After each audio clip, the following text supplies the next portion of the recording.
اعوذ باللہ من الشیطان الرجیم، بسم اللہ الرحمن الرحیم۔ سید اقتدار علی خان، آپ میرا چینل دیکھ رہے ہیں سورہ نجف، اور آج سرنامہ کلام کے لیے جس سورہ کو منتخب کیا ہے وہ پہلا سورہ ہے، سورہ حمد۔ یہ سورہ حمد کے لیے اگر غور کریں، اس کو آپ دیکھ بھی لیجئے گا کہ قرآن مجید میں کل 114 سورے ہیں، 114 سورے چھپے ہوئے نہیں ہیں، چھپے ہوئے ہیں، کہیں سے بھی اٹھا کے پڑھیے 114 سورے ہیں۔ مگر سورہ حمد کو کچھ انفرادیت حاصل ہے اور سوروں کے حساب سے۔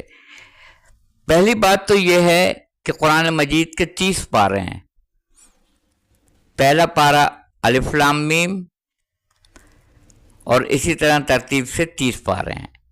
سورہ حمد کسی پارے میں نہیں ہے، مگر قرآن مجید کا لازمی جزء ہے، کسی پارے میں نہیں ہے۔ پارے سے پہلے جو ہے وہ سورہ حمد ہے، اور آپ نے دیکھا ہوگا سیدھے ہاتھ پہ لکھا ہوا ہے الف لام میم پہلا پارہ، اور الٹے ہاتھ پہ لکھا ہے اوپر دوسرا سورہ، سورہ البقرہ۔ تو پہلا سورہ جو سورہ حمد ہے کس پارے میں ہے؟ یہ 30 پاروں میں نہیں ہے۔ اس کو کیا انفرادیت حاصل ہے؟ اس کو یہ انفرادیت حاصل ہے کہ کوئی بھی نماز سورہ حمد کے بغیر ممکن نہیں ہے۔ آپ سورہ حمد آپ کو پڑھنا ہی پڑھنا ہے۔ اگر آپ یہ کہہ دیں کہ آپ کو اور سورہ بھی یاد ہیں اور میں اس کی جگہ دوسرا پڑھ لیتا ہوں، تو ممکن نہیں ہے، آپ پڑھ نہیں سکتے ہیں۔ پہلا لازمی ہے، چاہے کوئی بھی نماز آپ پڑھ رہے ہوں، عیدین کی نماز پڑھ رہے ہوں، 5 وقت کی نماز پڑھ رہے ہوں، نماز حاجت طلب پڑھ رہے ہوں، شکرانے کی نماز پڑھ رہے ہوں، کوئی بھی ہو۔ آپ نے دیکھا ہوگا جب نماز جنازہ پڑھائی جاتی ہے تو اس کے آخر میں کہتے ہیں الفاتحہ، وہ بھی اس کے بغیر مکمل نہیں ہے، وہ تو پڑھنا ہی پڑھنا ہے آپ کو۔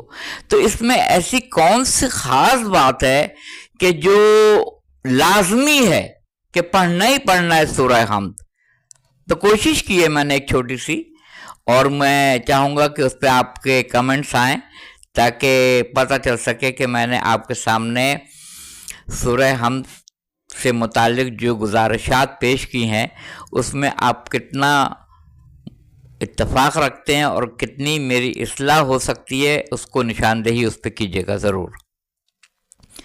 سب سے پہلے تو اس میں اللہ تعالیٰ کی کبریائی بیان کی گئی ہے۔ بسم اللہ الرحمن الرحیم، الحمدللہ رب العالمین، حمد اس رب کی جو عالمین کا رب ہے، الرحمن الرحیم، مالک یوم دین، مالک یوم دین، ایاک نعبد و ایاک نستعین، اہدنا الصراط المستقیم صراط الذین انعمت علیہم غیر المغضوب علیہم ولا الضالین، وآخر دعوانا الحمدللہ رب العالمین۔ اللہ تعالیٰ نے اپنی کبریائی بیان کی ہے۔ اس کے بعد اللہ تعالیٰ نے ایک دعائی جملہ ہمیں کہنے کے لیے کہا ہے کہ یا اللہ تو ہمیں صراط مستقیم پر چلا، کہیں یہ لکھا ہے۔ کسی نے کہا تو ہمیں صراط مستقیم پر باقی رکھ۔ جب باقی رکھ کہتے ہیں تو آخر میں کہتے ہیں الحمدللہ رب العالمین، اور جب ہم یہ کہیں گے کہ تو ہمیں صراط مستقیم پر چلا تو ہم آمین کہیں گے، یعنی ابھی دعا کر رہے ہیں ہم، ابھی ہم وہاں تک پہنچے نہیں ہیں۔ اور ان کے راستے پہ جن پہ تو نے نعمتیں تمام کی ہیں۔ اب یہاں پہ بندوں کا تذکرہ ہے، اللہ کا نہیں ہے، اللہ کا اوپر تذکرہ آ چکا ہے۔ بسم اللہ الرحمن الرحیم، الحمدللہ رب العالمین، الرحمن الرحیم، مالک یوم الدین، ایاک نعبد و ایاک نستعین، اہدنا الصراط المستقیم صراط الذین انعمت علیہم غیر المغضوب علیہم ولا الضالین۔ تو شروع کا ابتدائی ٹکڑا اللہ تعالیٰ کی کبریائی ہے، اس کی حمد و ثنا ہے، اور آخری میں یہ ہے کہ بندوں کا تذکرہ ہے۔ ایک وہ جس پہ تو نے نعمتیں تمام کی ہیں، وہ بندے، اور ایک وہ جن پہ تیرا غضب نازل ہوا ہو، ان کے راستے پہ نہیں، ان کے راستے پہ چلا یا باقی رکھ، دونوں ترجمہ ہے، جس پہ تو نے نعمتیں نازل کی ہیں۔ دیکھیے اصل میں بات یہ ہے کہ جب کوئی گھر تعمیر ہوتا ہے اور گھر بنانے والا موجود رہتا ہے، اور جو پہلی اینٹ لگائی جاتی ہے اور اس کے بعد سے بنیاد کو صحیح طور پہ بنیاد رکھی جاتی ہے مکان کی، تو جب گھر پورا بن جاتا ہے، اگر اس سے یہ پوچھا جائے کہ اس میں پہلی اینٹ کون سی ہے اس گھر کی، تو موجود رہنے والا بھی گھر کا مالک جو ہے وہ نہیں بتا سکے گا پہلی اینٹ کون سی تھی، میں بھول چکا ہوں۔ اللہ نے اس پہلی اینٹ کو سورہ حمد کہا ہے۔ جب تک آپ تعین نہیں کریں گے کہ نیکوکار لوگوں کا راستہ کون سا ہے اور وہ راستہ جس پہ غضب نازل ہوا ہے وہ کون تھے، تو آپ صحیح ڈیسٹینیشن پہ جگہ پہ نہیں پہنچ سکتے ہیں۔ صحیح جگہ پہ پہنچنے کے لیے اچھے لوگوں کو چننا پڑے گا اور برے لوگوں پہ نظر رکھنی پڑے گی کہ جن پہ اللہ کا غضب نازل ہوا ہے، ان کے راستے سے تو ہمیں بچا۔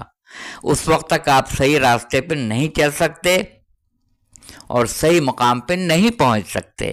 تو یہ ایک ریویژن ہے، یہ ایک ریویژن اللہ تعالیٰ نے رکھا ہے قرآن مجید کا، یہ معجزہ ہے سورہ حمد کا، کہ بار بار ہم دعا یہ کرتے ہیں کہ اگر ہم صراط مستقیم پر ہیں تو باقی رکھ، الحمدللہ رب العالمین، اگر ہمیں نہیں پتہ ہے تو اس پر ہمیں چلا تو ہم آمین کہتے ہیں۔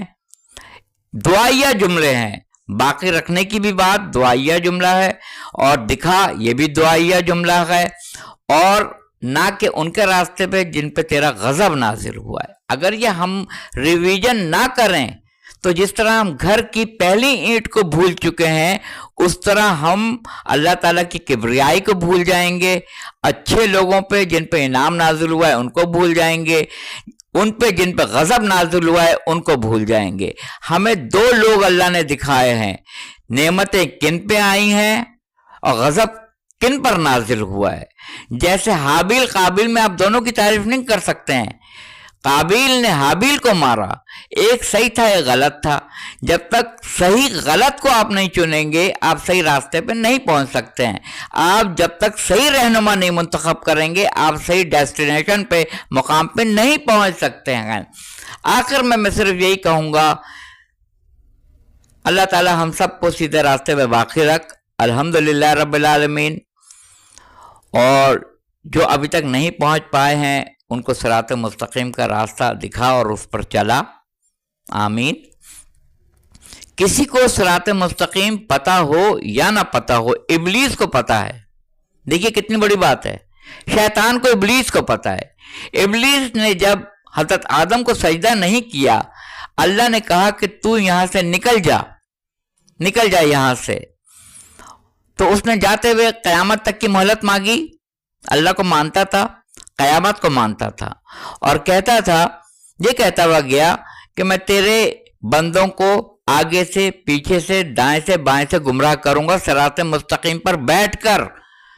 ابلیس کو پتہ ہے صراط مستقیم کا راستہ، تبھی وہ کہہ رہا ہے کہ میں صراط مستقیم پر بیٹھ کر گمراہ کروں گا، مگر تیرے مخلص بندوں کو گمراہ نہیں کر سکتا۔ یہ اس نے اقرار کیا تھا۔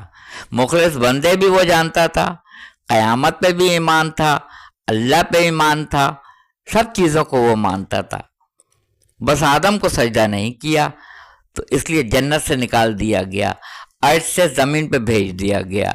اب آدم علیہ السلام اور ابلیس میں قیامت تک کے لیے دشمنی رہے گی۔ ایک طرف ابلیس کے ماننے والے ہوں گے، ایک طرف حضرت آدم علیہ السلام کے ماننے والے ہوں گے۔ اس لیے سورہ حمد کو یہ انفرادیت ہے کہ یہ وہ پہلی اینٹ ہے دین اسلام کی جو مستحکم ہے، عمارت بہترین تعمیر ہوئی ہے، اس کا انتخاب کیجئے، صحیح رہنما چنیے تاکہ آپ جنت کے راستے کے اوپر گامزن ہو سکیں اور وہاں اپنے ہادی کے ذریعے پہنچ سکیں۔ اپنے کمنٹس دیجیے گا، بتائیے گا یہ ویڈیو آپ کو کیسی لگی۔ وآخر دعوانا الحمدللہ رب العالمین۔